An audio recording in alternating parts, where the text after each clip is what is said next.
নমস্কার বন্ধুরা, শুভ দুপুর। সকালবেলা হাঁটতে বেরিয়ে গাছে এমন একটা ফল দেখলাম যে ছোটোবেলার কথা মনে পড়ে গেল। তোমরা কি এই ফল কখনো দেখেছো?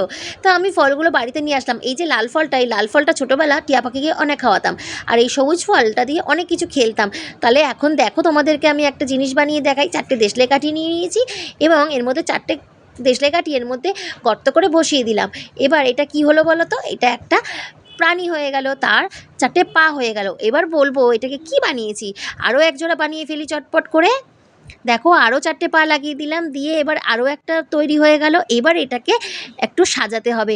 দেখো, আমি কালো রং দিয়ে এর দুটো চোখ আর গোঁফ এঁকে দিলাম। দেখো, দেখে পুরো মনে হচ্ছে না একটা ছোট্ট ইঁদুর? আর কি সুন্দর লেজ। আরও আর এক জোড়া বানিয়ে ফেলছি। এইগুলো আমার মেয়েদের তো খুব মজা লাগছে দেখে, কারণ ওরা তো এইসব কোনোদিন দেখেইনি। আর ওদেরও মজা লাগছে, আশা করি তোমাদেরও মজা লাগছে। দেখো, দুটো পুতুল হয়ে গেল, কি সুন্দর ইঁদুর ছানা। আর ভিডিওটা ভালো লাগলে ফলো